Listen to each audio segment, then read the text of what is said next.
আপনি একজন সেলসম্যান হইতে চান অথবা সেলসে এক্সপার্ট হইতে চান, কারণ কি আপনি চাচ্ছেন আপনার কাস্টমারকে আরো বেশি সাপোর্ট দিতে, আরো বেশি বিক্রি করতে, এবং কি আপনি আপনার উন্নতি করতে চান বা আপনার প্রমোশন চান, অথবা আপনার নিজের ব্যবসায় আপনি আরো বিক্রি বাড়াইতে চান। এই ক্ষেত্রে আমি বলবো আপনাকে আজকের ভিডিওটা খুবই চমকপ্রদ হইতে যাইতেছে, এবং কি এই ভিডিওটা আজকে থেকে আরো 10 বছর আগে যদি আমি নিজে দেখতে পারতাম, সেই ক্ষেত্রে আমার ব্যবসায়িক ক্যারিয়ারে আমি হয়তো আরো বেশি ভালো করতে পারতাম।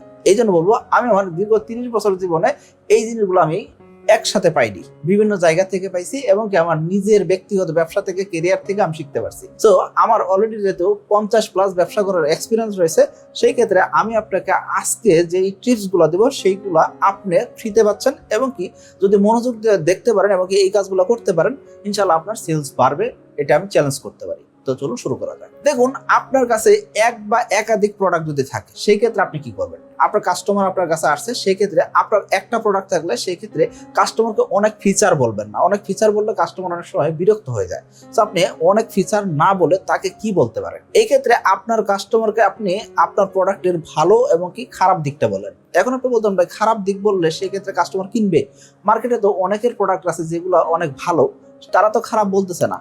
সো আপনার প্রোডাক্টে খারাপ কোনো দিকই নাই? অবশ্যই আছে। সেই খারাপ দিকটা আপনারা আপনার কাস্টমারকে বলতে পারেন। কেন? কারণ কি আপনি দেখবেন প্রত্যেকটা জিনিসেরই ভালো এবং মন্দ দিক আছে। আপনি একটা ওষুধ কিনবেন, যে কোনো একটা কোম্পানির ওষুধ আপনি খাইতেছেন, ধরুন আপনি নাফা খান, এসপিরিন জাতীয় মেডিসিন খান, আর যে কোনো ওষুধ খান না কেন, আপনার ব্যথা, শরীর ব্যথা বা যে কোনো জায়গার জন্য আপনি মেডিসিন খাবেন।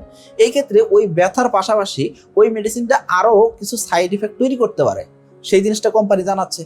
এখন আপনি যখন জানতে পারতেছেন এটার সাইড ইফেক্ট কি কি আছে, সেই ক্ষেত্রে আপনি আগের থেকে সচেতন হইতে পারতেছেন। সো আপনার কাস্টমারকে যখন আপনি খারাপ দিকটা বা আপনার প্রোডাক্টের নেগেটিভ কোনো সাইড থাকলে সেটা যখন আপনি বলে বিক্রি করবেন, এই ক্ষেত্রে আপনার প্রতি আপনার কাস্টমারের ট্রাস্ট বাড়বে, এবং কি আপনার কাস্টমার আগে থেকে সাবধান হইতে পারবে। যার কারণে কি হবে, সে আপনার প্রতি ট্রাস্টেড হওয়ার কারণে আপনার প্রোডাক্টের প্রতি তার বিশ্বাস বাড়বে, এবং কি সে এই প্রোডাক্টটা কিন্তু দ্রুত কিনতে চাইবে। সো আমি বলবো আপনাকে, আপনার প্রোডাক্টের যেই গুণাবলী আছে সেগুলো তো আপনি বলবেন, কিন্তু ফিচার অতিরিক্ত বলবেন না। আশা করি বুঝতে পারছি। দ্বিতীয়, খুবই ইম্পর্টেন্ট, সেটা কি আপনার একাধিক প্রোডাক্ট আছে। ধরুন আপনি 10টা 20টা 50টা এসকিউ নিয়ে আপনি কাজ করেন, আপনার কাস্টমার আসছে একটা প্রোডাক্ট বা 2টা প্রোডাক্ট কিনতে। এই ক্ষেত্রে আপনি তাকে 50টা 100টা প্রোডাক্ট দেখে তাকে পাজেল করবেন না। যদি পাজেল হয়ে যায়, সেই ক্ষেত্রে কাস্টমার কম পারচেস করবে। কাস্টমারের পারচেস পাওয়ার বেশি ছিল, কিন্তু আপনি সেটাকে নষ্ট করতেছেন। কি কারণে? অনেকগুলা এসকিউ তাকে দেখাচ্ছেন।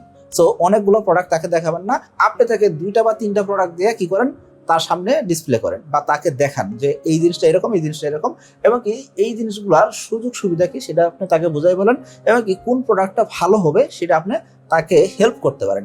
কোনোভাবে তাকে জোর করে পুশ করে দিবেন না যে এই জিনিসটা আপনাকে মানাচ্ছে, এই জিনিসটা আপনার সুন্দর লাগতেছে, এই ধরনের কথাবার্তা বলবেন না। এতে করে কাস্টমার কিন্তু বুঝে যায় যে আপনি আসলে তাকে তেল মারতেছেন। সো আপনি তেল মারেন না, তাকে আপনি কি বোঝাবেন যে এই প্রোডাক্টটা আপনি কেন চুজ করবেন, অর্থাৎ তাকে চুজ করতে আপনি সহায়তা করতেছেন। সো এই একটা জিনিস। দ্বিতীয়ত, আপনি যখন তাকে হেল্প করতেছেন, সে তখন দ্রুততম সময় ডিসিশন মেক করতে পারবে। সো আপনি যদি তাকে ডিসিশন মেক করতে সহায়তা করতে পারেন, সেই ক্ষেত্রে আপনার সেলস অবশ্যই ইনক্রিজ হবে। তৃতীয়ত, আপনার কাস্টমার অনেকদিন আসে নাই, এখন হুট করে কাস্টমার সাথে আপনি দেখা করতে যাচ্ছেন। সেই ক্ষেত্রে কাস্টমারের কাছে গিয়ে আপনি কখনো বলবেন না যে এমনি এমনি দেখা করতে আসলাম বা এমনি এমনি আসছেন, এই কথা কখনো বলবেন না। আপনি তার শারীরিক অবস্থা, আর্থিক অবস্থা এবং সকল কিছুর খোঁজ খবর নেন। এতে করে কি হবে, সে আপনাকে তার ফ্যামিলি বা কাছের মানুষ মনে করবে। এতে করে আপনার বিক্রি বা আপনার সেলস বাড়বে। 4 নাম্বার, আপনার কাস্টমারের সাথে আপনার দেখা হওয়া বা যোগাযোগ হওয়াটা খুব স্বাভাবিকভাবে নেবেন, এবং কি আপনি কি করবেন, কাস্টমারের সাথে যখন দেখা হচ্ছে তখন আপনি কি করবেন, খুশি হবেন। সে নিজে আসুক আর আপনি নিজে যান, যেভাবে হোক না কেন কাস্টমার সাথে দেখা হয়েছে, এই ক্ষেত্রে আপনি খুশি হবেন। যদি খুশি না হইতে পারেন বা কাস্টমার সাথে কথা বলতেছেন, সেই ক্ষেত্রে কাস্টমার আপনাকে দেখে যদি না হাসতে পারে বা 3বার হ্যাঁ না বলাইতে পারেন, সেই ক্ষেত্রে কখনোই আপনার কাস্টমার আপনার প্রতি সন্তুষ্ট না বা আপনার প্রোডাক্টের প্রতি সন্তুষ্ট না। সো আপনার প্রোডাক্টের প্রতি যদি সন্তুষ্ট করতে চান, কম করে হলে আপনি 3বার তাকে দিয়ে হ্যাঁ বলানোর চেষ্টা করেন অথবা ইয়েস বলানোর চেষ্টা করেন। এতে করে আপনার সেলস বাড়বে। 5 নাম্বার, খুবই ইম্পর্টেন্ট, এই জিনিসটা আমাদের কোম্পানিতে আমরা করে থাকি, সেটা কি, কাস্টমারকে আমরা বিভিন্ন জিনিস কিন্তু গিফট পাঠাই। সো এখন কাস্টমারকে যখন গিফট পাচ্ছেন, সেটা ফ্রি নয়, এটা আপনাকে তাকে ফিল করাইতে হবে। যদি আপনার কাস্টমার ভাবে যে এই জিনিসটা ফ্রিতে আসছে, সেক্ষেত্রে এই জিনিসটা ভ্যালু কমে যাবে। সো আমরা যেই প্রোডাক্টগুলো দিচ্ছি কাস্টমারকে, ধরুন কর্পোরেট গিফট অনেক ধরনের হয়, তাই না? সো এই ধরনের গিফট আমি যখন কাস্টমারকে দিচ্ছি, সেক্ষেত্রে কাস্টমার ফিল করতে পারে যে এই জিনিসটা সাকিব ভাইয়ের কোম্পানি থেকে আসছে, অথবা সাকিব এগ্রোটেক প্রাইভেট লিমিটেড থেকে আসছে, অথবা আমাদের কোনো একটা ব্র্যান্ডের প্রোডাক্টের নাম ধরে বলতেছে অমুক ব্র্যান্ড আমাকে এই প্রোডাক্টটা পাঠাইছে। অর্থাৎ তার ভিতরে একটা ফিলিংস তৈরি হচ্ছে যে এই জিনিসটা গিফট আসছে।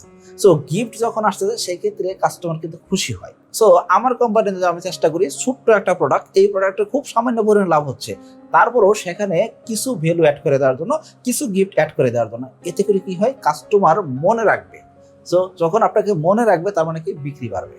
আশা করি বুঝতে পারছি। সো এই কাজগুলো আপনার অবশ্যই করা উচিত। কিন্তু আপনি যদি বলেন যে আমি ফ্রি দিচ্ছি, সেই ক্ষেত্রে আসলে ফ্রি জিনিসের কোনো ভ্যালু পাওয়া যায় না। সো এই জিনিসগুলো যদি আপনার নিজের বিক্রয় কর্মীদের ভিতরে অথবা আপনার নিজের ভিতরে আয়ত্ত করতে পারেন, দেখবেন কি আপনার সেলস অনেক গুণ বেড়ে গেছে। একটা সময় আমি নিজে সেলস দেখতাম, তারপর কিন্তু আর আমার নিজে সেলস দেখতে হয় না। কি কারণে? কারণ কি আমার স্টাফরা তারা ওই জিনিসটা বুঝে যাচ্ছে যে কিভাবে সেলস করতে হয়। সো আমি বলবো আপনাকে সেলস জিনিসটা অবশ্যই প্রত্যেকটা মানুষের জন্য দরকার।